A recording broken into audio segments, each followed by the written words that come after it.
ఇవాళ ఏవైతే హామీలు ఇన్ని ఏళ్ళగా హామీలు ఇచ్చి నెరవేర్చిన హామీల మీద ఇవాళ ప్రెస్ మీట్ చేయబోతా ఉన్నారు.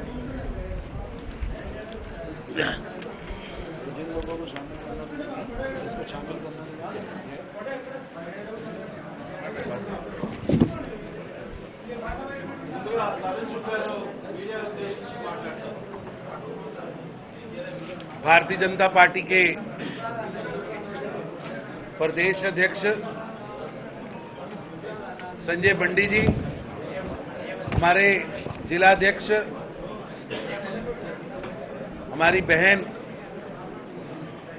यहां पर उपस्थित चंद्रशेखर जी, पार्टी के सभी वरिष्ठ नेतागण,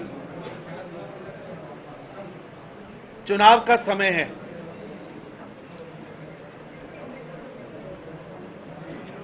पहले दिन से ही जनता ने केसीआर की तानाशाही, उसके भ्रष्टाचार, उसके परिवारवाद और उसके अहंकार के खिलाफ वोट करने का मन बना रखा है। मुनुगोडु की जनता पिछले 8 वर्षों का हिसाब मांग रही है कि केसीआर साहिब वो डिग्री कॉलेज कहां है, वो डबल बेडरूम कहां है। केसीआर साहिब यहां के गरीब, दलित, पिछड़े, विद्यार्थी, सरकारी नौकर सब त्राहिमाम त्राहिमाम त्राहिमाम कर रहे हैं।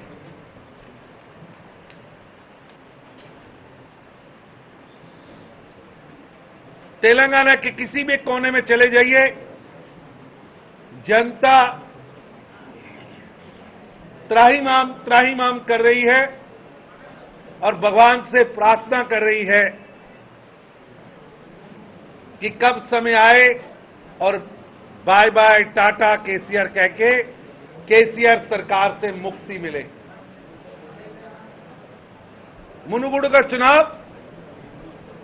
एक ट्रेलर है और मुनुगुडु की जनता को भी मालूम है कि इस चुनाव के माध्यम से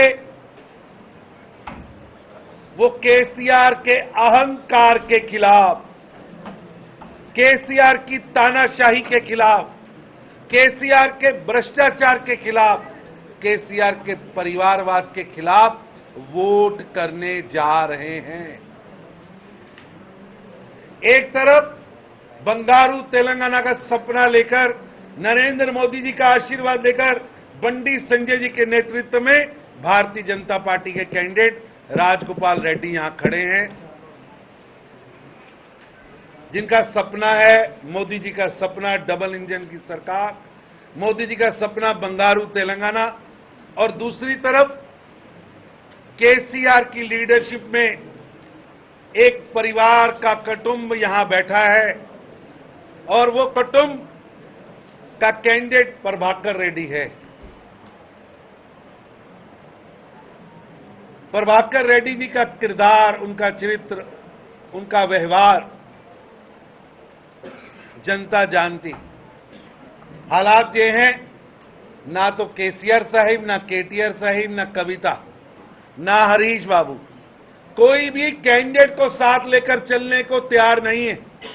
ऐसा हीरा मुनुगुडु में टीआरएस ने दिया है कि जिस कैंडिडेट को आज भी नेता अपने साथ लेकर चलने पर शर्म महसूस कर रहे हैं कि प्रभाकर रेड्डी के साथ हम चलेंगे तो जनता हमारे बारे में क्या कहेगी। कई गांव में घटनाएं हुई, लोगों ने अपने घरों के गेट बंद कर लिए, महिलाएं पीछे चली गई कि ये कैसा उम्मीदवार केसीआर साहब ने दिया।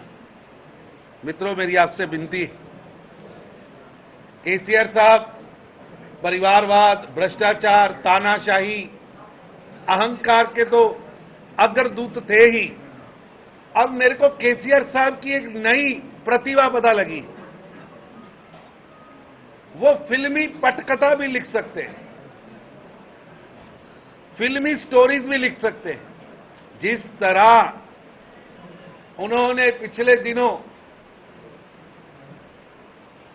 3 विधायक खरीदने का पटकथा लिखी है, वो पटकथा भी फिल्मी है और नकली है, और किरदार शामिल किए गए किरदार नकली भी है, फिल्मी भी है और दागदार भी है। जिनके ऊपर कर्नाटका में ड्रग केस रजिस्टर्ड हो, जो लोग वहां से ही ड्रग पार्टियां करते आए हों, भ्रष्टाचार के पर्चे रजिस्टर्ड हों, जिनके ऊपर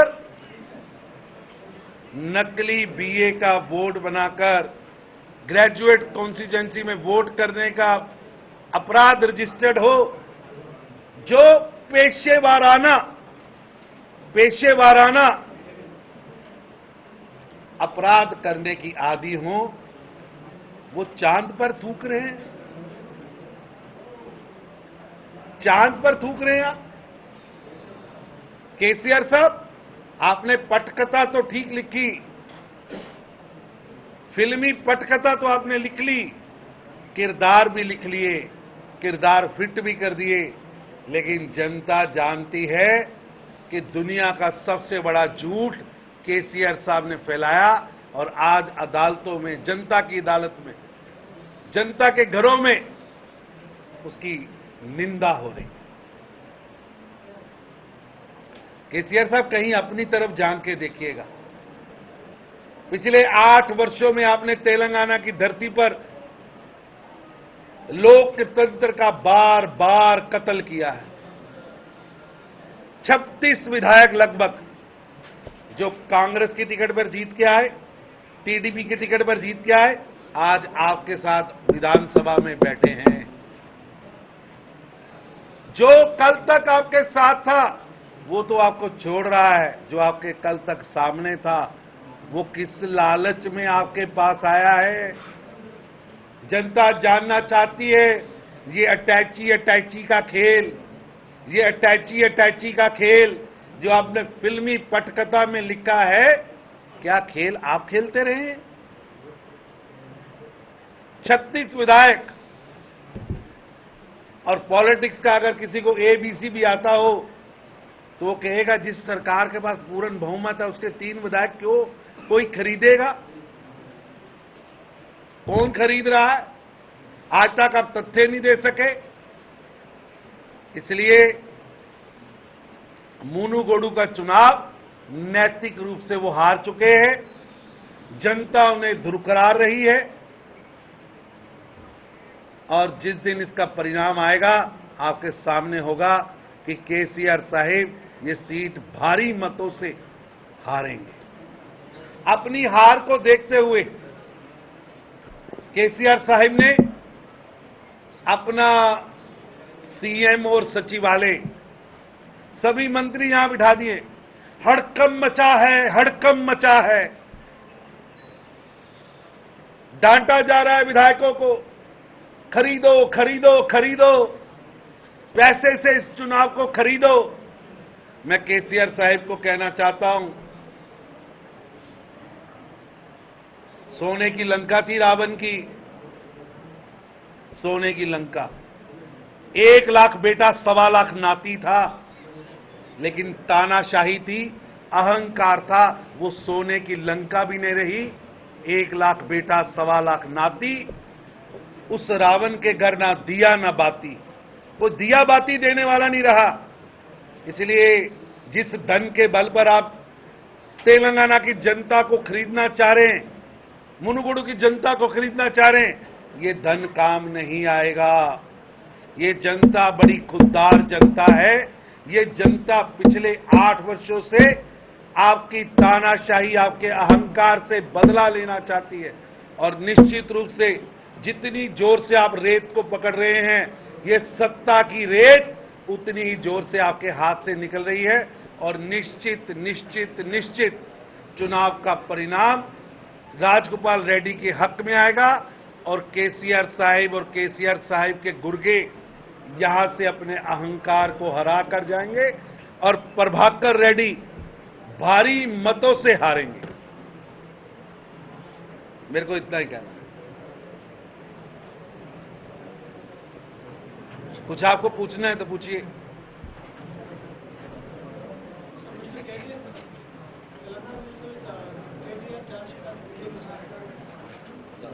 हम तो भैया यहां सत्ता में नहीं थे। चार्जशीट तो पेश करने से पहले केसीआर साहब को अपने 8 वर्षों पर व्हाइट पेपर जारी करना चाहिए। उन्हें व्हाइट पेपर जारी कर बताना चाहिए कि दलित बंधु की कितनी स्कीम यहां पर बांटी गई, कितने बेडरूम बांटे गए, चावल पर उन्होंने कितना बड़ा झूठ बोला, बंगारू तेलंगाना बनाने के सपने को कैसे चकनाचूर किया। मैं आपके माध्यम से केसीआर साहब से कहता हूं, केसीआर साहब व्हाइट पेपर जारी करिए और अपने 8 वर्षों का हिसाब जनता के सामने रखिए। धन बल से नहीं, रिश्वत तानाशाही से नहीं, तेलंगाना की जनता को वोट लेना है तो बंगारू तेलंगाना बनाने के लिए 4 कदम चलिए तो सही। केसीआर साहब, फार्म हाउस से पॉलिटिक्स चलाना, एयर कंडीशन कमरे से नहीं निकलना, ये अब चलने वाला नहीं है। देश की जनता, तेलंगाना की जनता आपका असली चेहरा देख चुकी, समझ चुकी। कोई और प्रश्न है तो बताइए। दिल्ली से एक स्वामी जी इधर आके एमएलए के अध्यक्ष कर रहे, बोल के टीआरएस वाला आरोप कर रहे, आप क्या कहते हैं? मैंने तो कहा भाई साहब कि वो फिल्मी पटकथा है और झूठी पटकथा है। उसके किरदार भी झूठे हैं और किरदार भी दागदार हैं, जिनकी हिस्ट्री इस तरह के क्रिमिनल, झूठ, फरेब पर बनी हो, ब्लैकमेलर हो, कर्नाटका में जिन पे ड्रग के पर्चे हों, जो झूठे केस, झूठे वोट डालते हों, वो क्या चांद पर थूकेंगे। चांद पर थूकना है तो पहले सच्चाई पर खड़ा होना होगा। संजय बंडी जी गए कल भगवान के मंदिर में, अपने पे पानी लगाकर वेट होकर वहां जाकर शपथ ली।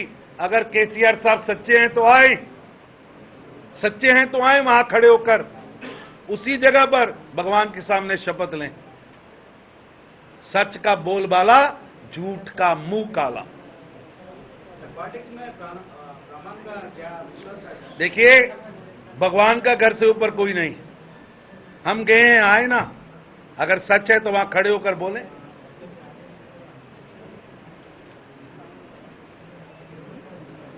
झूठ की राजनीति अब नहीं चलेगी। चले, धन्यवाद आप सबका।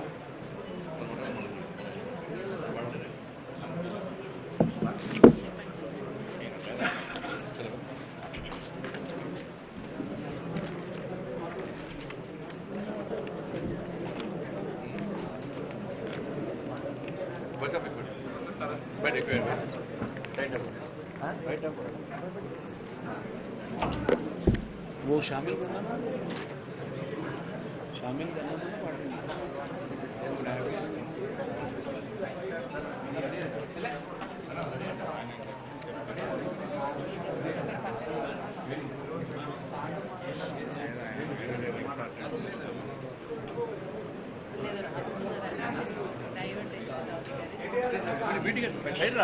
मीटिंग।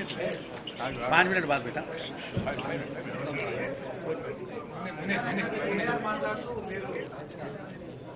కొంచెం అందరికి ఎంత సైలెంట్ ఉండాలి ప్లీజ్. డోర్ పెట్టేసేయండి బాబా, డోర్ పెట్టేసేయండి కొంచెం. అడిగి చెప్తాను చెప్పండి, అన్ని చెప్పండి. మీరు అడిగి చెప్తారండి. కొంచెం అందరు సైలెంట్ ఉండాలి, వెనకాల ఎవరు. అన్న ఆగే, ప్రకాష్ అన్న ఆగే. ఏమని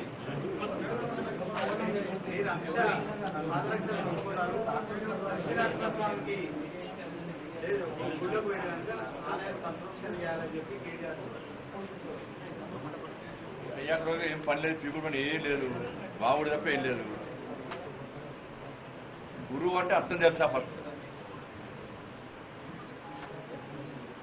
నువ్వేమి అయ్యని కొడతావు తెలియదు అందరికీ. రాత్రి కూడా కొడతావు తెలియదా? బాగా డ్రగ్స్ తీసుకొని పోయి కొడతావాట. మీ అయ్య తాగుంటాడు, నువ్వు డ్రగ్స్ తీసుకుంటావు. మీ అయ్యకు సోగిండే నీకు సోగిండే. మీ అయ్య చేసిన పని ఏంది?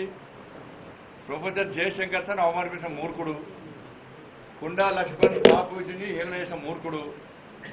మీకు గురువుల గురించి మాట్లాడలేదు, ఆమె గురువు యొక్క గొప్పతనం మీకు తెలియదు. పాలతో ముచ్చట్టు మాట్లాడదు. అక్షరాలు నేర్పడే గురువు కాదు.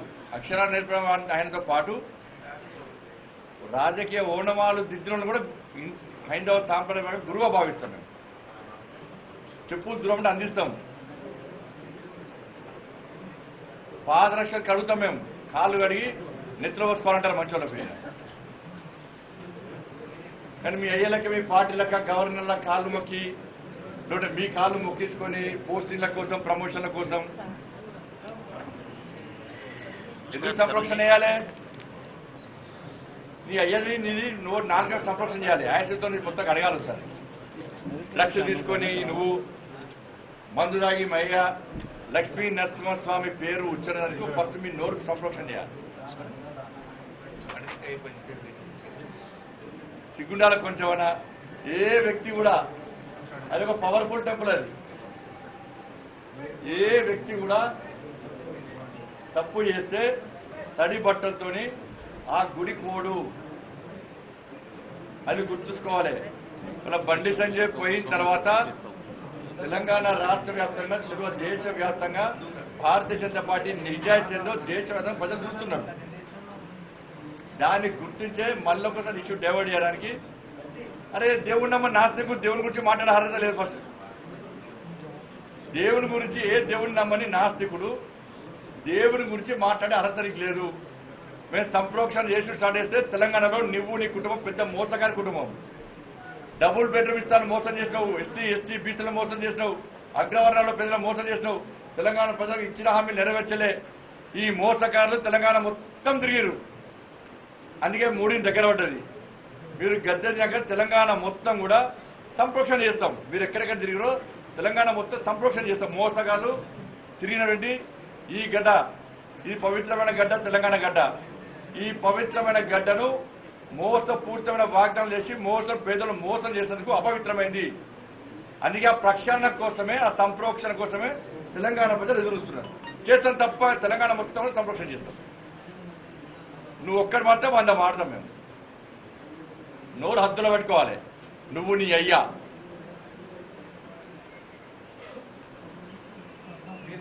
బొమ్మ, నీ అయ్యా ఎందుకు రాలే? అన్ని మూసుకొని ఫాములు ఎందుకు ఎందుకు లేదు? మీ అయ్యా ఎడవేండు ఎందుకు వస్తలేడు? నీ అయ్యా ఎందుకు సభను స్వీకరించలే?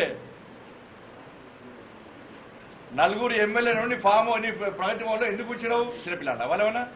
నువ్వు తప్పు చేయకుంటే, నీ ఎమ్మెల్యే తప్పు చేయకుంటే మీ ఎమ్మెల్యేలను ప్రగతి భవన్లో ఎందుకు దాచిపెట్టినావు 5 రోజులు 4 రోజుల నుంచి? ఎందుకు బయటకు రాణిస్తలేవు? ఎందుకు రాణిస్తలేవు? మీ సవాల్ని ఎవరు స్వీకరించకుండా మీరు మాత్రమే వెళ్ళి ప్రమాణం చేసి రావడం అంటే సవాల్ ఎవరు స్వీకరించాడే? టీఆర్ఎస్ నుంచి ఎవరు వారు స్వీకరించారు కదా, అందుకే విన్నాం కదా. అంటే మీరు ఏమి చూపెట్టినాం కదా, ప్రజలకు మెసేజ్ ఇచ్చినట్టు. అందుకే ఇచ్చాం కదా మెసేజ్. ప్రమాణం చేసుకొని, ప్రమాణం చేస్తేనే మెసేజ్ కదా. ఛాలెంజ్ ఎవరు స్వీకరించలేదు కదా. వాడు కూడా స్వీకరించకుండా తప్పు చేసినప్పుడు స్వీకరించాడు. తప్పు చేయలేబట్టి ప్రమాణం చేస్తాడు. అమిత్ షా రావాలి. ఆయన పోటీ కానీ అమిత్ షా వస్తాడు. నేను ఎప్పుడ కొత్త సాధిస్తుంది కానీ ఈయన నక్కకు నగలు పడిగానే పడుచుకుంటాడు అమిత్ షా.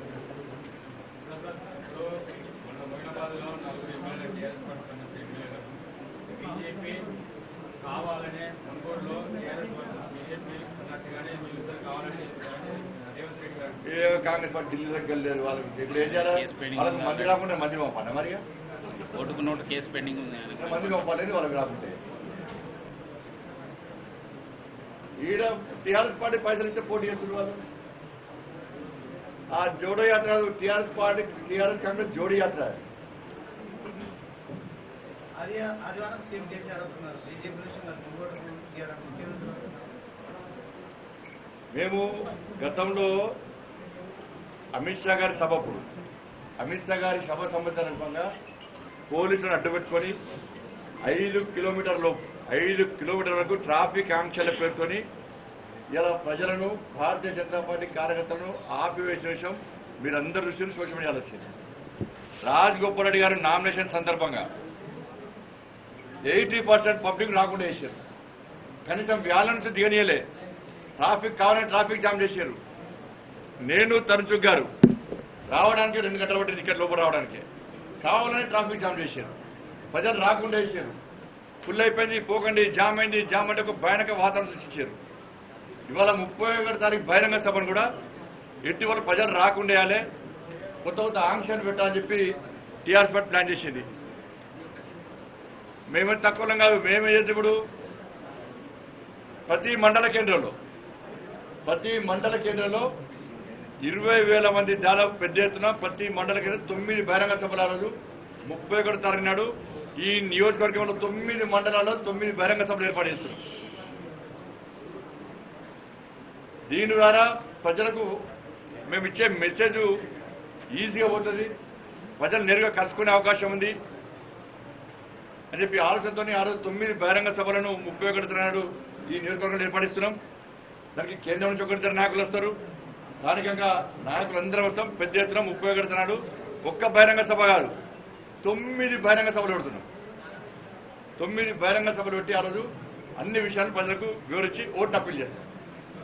ఎలక్షన్ తర్వాత బీజేపీ పార్టీలకి అధికార పార్టీకి టీఆర్ఎస్ సంబంధించినటువంటి 4 మంత్రులు బీజేపీ పార్టీలకు వస్తారని రసందన్ నిజమే నా దృష్టికి రాలేదు. టచ్లో ఉండాలి టీఆర్ఎస్ ఇంకా టచ్ ఉంటే చెప్తున్నా, టచ్ లేదు. ఎమ్మెల్యేలు ఒకటి తీసుకోవాలి. నేను చెప్తున్నా కదా, తెలంగాణ రాష్ట్రంలో నిజంగా భారతీయ జనతా పార్టీ ప్రభుత్వం ఏర్పడిన తర్వాత 16 మంది ఎమ్మెల్యేలు మంత్రులు మీరు డ్రగ్స్ తీసుకుంటారు. ఇప్పుడు కూడా 16 మంది ఎమ్మెల్యేలు మంత్రులు డ్రగ్స్ తీసుకుంటారు. తప్పకుండా టెస్ట్ చేస్తాం. కేసీఆర్ కుటుంబంతో సహా ఈ 16 మంది మంత్రుల లిస్టు ఆల్రెడీ ఉన్నది. ఆ మంత్రులు ఎమ్మెల్యేలు అందరూ కూడా గుంజుకొచ్చి డ్రగ్స్ టెస్ట్ చేయిస్తాం. అప్పుడు ఎవరు డ్రగ్స్కు బానిసలేండు? ఈ డ్రగ్స్కు బానిసగాళ్ళు ఇవాళ మమ్మల్ని విమర్శించే స్థాయిగా తిరగాలి. 16 మంది ఉన్నారు మంత్రులు, ఎమ్మెల్యేలు. 16 మంది డ్రగ్స్కు బానిసలేరు. లాస్ట్కు వాళ్ళ అంచెలు కూడా డ్రగ్స్ అలవాటు చేస్తున్నారు.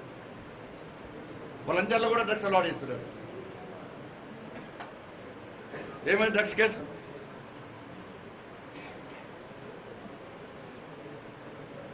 కేంద్ర ప్రభుత్వం కృష్ణా జిల్లాల మాట తెలిసినట్టు నా ముఖ్యమంత్రి ఫస్ట్ తెలంగాణ ద్రోహి.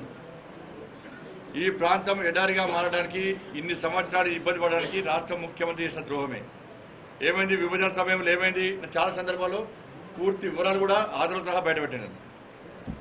500 కృష్ణా పరివారక ప్రాంతం మీద 68%. ఆ రేషియో ప్రకారము 575 టీఎంసీలు తెలంగాణ రాష్ట్రానికి రావాలి. అది నల్గొండ, పాలమూరు జిల్లా, ఉమ్మడి జిల్లా, ఖమ్మం కొంత ప్రాంతం, రంగారెడ్డి. 575 టీఎంసీలు రావాల్సిన తెలంగాణ రాష్ట్రానికి రాష్ట్ర ముఖ్యమంత్రి అప్పుడున్నటువంటి ముఖ్యమంత్రితో కుమ్మక్కై మూటా ముళ్ళ తీసుకొని 570 టీఎంసీ రావని ప్రాంతానికి 299 టీఎంసీలకే ఒప్పుకున్నాడు. ఎందుకు ఒప్పుకున్నావు? ఇది ప్రతి సంవత్సరం జరిగినటువంటి సమావేశాలు కూడా రాష్ట్ర ముఖ్యమంత్రి దానికే కట్టుబడున్నాడు. ఎందుకు కట్టుబడున్నాడు? ఎవరు మోసం చేసింది? ఇవాళ ఉన్న 299 టీఎంసీ కూడా వాడుకోలేని దుస్థితి ఇవాళ. మరి ఈ ప్రాంతాన్ని మోసం చేసింది మొట్టమొదటి మోసకారి కేసీఆర్.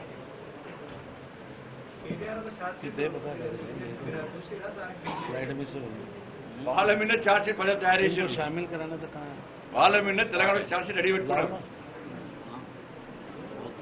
దొంగనే వచ్చి ఛార్జ్షీట్ ఇస్తాడు ఎవరినతో. ధన్యవాదాలు.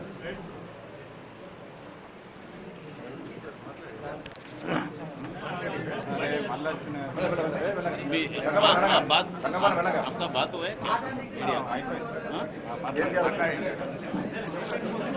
జాయినింగ్స్ ఉన్నాయి కొన్ని బయట आइए ధన్యవాదాలు. రైతు యొక్క జాయినింగ్